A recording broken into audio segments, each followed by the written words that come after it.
Ніч була складна, і бачимо, що за останній тиждень росіяни особливо активізувалися і б'ють дійсно саме по нашій енергетиці, про критичній інфраструктурі.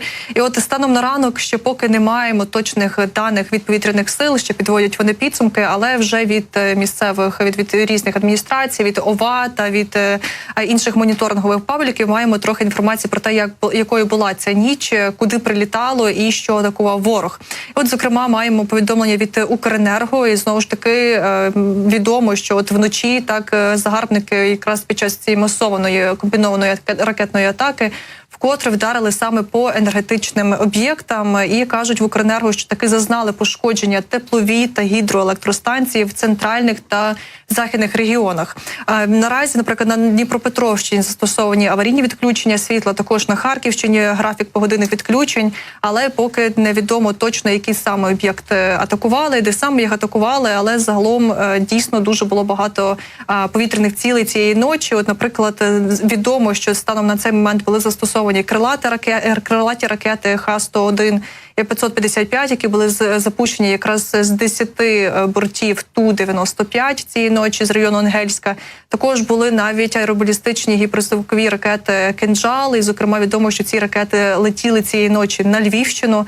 Поки невідомо, куди саме влучили і чи вдалося їх знищити. Окрім того, були ракети також балістичні, «Іскандери», керовані зенітні ракети С-300 та С-400. І, окрім того, перед тим ворог застосував ударні ППЛА, тобто шахеди, як завжди.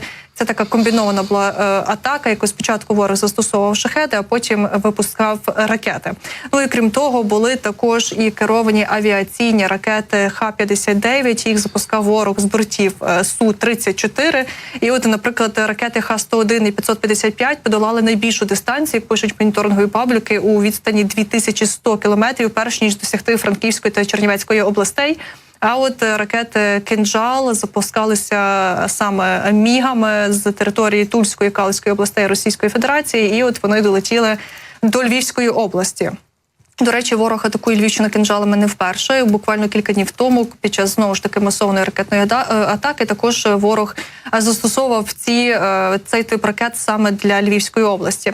Ну і окрім того, були також балістичні ракети різних типів, і вони запускалися саме з тимчасово окупованих територій Криму, а також із Білгородської області. Тож бачимо, що дійсно була така величезна, масована, міксована ракетна атака. Летіли і шахеди, і ракети. Загалом перебувало під атакою абсолютно вся Україна. Найбільше дісталося, напевно, Дніпру, Кам'янську, Павлограду, Кременчуку, також Дніпропетровська область. Дуже багато населених пунктів постраждали. Ворог саме тут атакував багато критичної інфраструктури. І, знову ж таки, окремі об'єкти Львівської області та Івано-Франківської області також постраждали.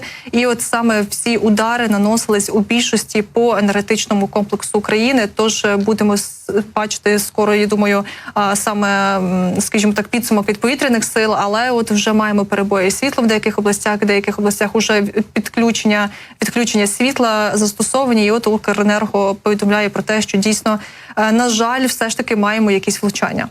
Бачимо, що дійсно дуже багато росіяни задіяли бортів стратегічної авіації, бомбардувальників Ту-95, щонайменше 10 бортів, як от, власне, ініціатива «Монітор» повідомляє про це. Ну, а кожен такий літак може по декілька крилатих ракет на собі нести, тобто, ймовірно, що десятки цих ракет було запущено, як зазвичай це росіяни роблять. Основна маса ракет у ході таких комбінованих атак – це саме крилаті ракети Х-101, Х-555, тобто, ймовірно, якщо по 4 ракети, наприклад, запускали ці бомбардувальники, то їх щонайменше 40 було. Але дочекаємося якраз вже офіційних повідомлень наших повітряних сил. Зараз підводять підсумки цієї нічної атаки. І вже дані про збиті цілі, про пошкодження в різних регіонах надходять поступово. Наразі поки що бачимо із різних областей є повідомлення про певні влучання чи кількість збитих якраз ракет над тією чи іншою областю. От можемо сказати, зокрема, що на Вінниччині є влучання, на жаль, у приватний будинок в одному із сіл регіону, сіл Вінницької області. Сергій Борзов, якраз голова Вінницької ОВА, про це написав у своєму телеграм-каналі, що є влучання у приватний будинок, поки що без деталей. Згодом з'явилися вже від рятувальників,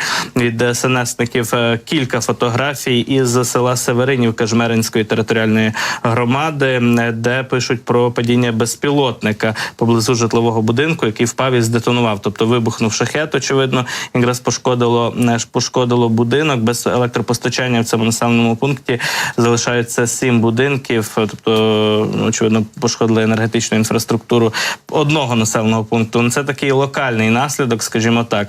Ми також можемо зацитувати Дніпропетровську ОВА, де заявили, що над їхнім лише регіоном, над їхньою областю цієї ночі знищено 24 повітряні цілі різного походження, тобто це, очевидно, і про ракети, і про дрони йде мова, тобто можемо собі уявити масованість цієї ракетної атаки на прикладі Дніпропетровщини. Ми розуміємо, що цю область атакували найбільше, тобто не над кожною нашою областю були десятки цілей, скажімо так, але щодо Дніпропетровщини, це факт, що її атакували надзвичайно жорстко цієї ночі росіяни. Ну і крім того, от ми, власне, бачимо якраз вже кадри від місцевої влади про кадри якраз наслідків влучань по різноманітних об'єктах. Це от сьогоднішня ніч так минала в українських регіонах, пошкодження, пожежі, знову ж таки житлові будинки, звичайні людські помешкання пошкоджені цими ударами, от подекуди взагалі ущент знищено будівлі. Це Дніпропетровщина, над якою сьогодні десятки ворожих цілей кружляли і намагалися влучити по енергетичній інфраструктурі. Ну і мало що поки що знаємо про запуски кинджалів. Вони були, очевидно, принаймні про це були сигнали, що піднялися носії кинджалів в повітря. Причому, як завжди, росіяни це роблять останнім часом. Спочатку йде основна маса шахедів, крилатих ракет повітряного базування Х-101.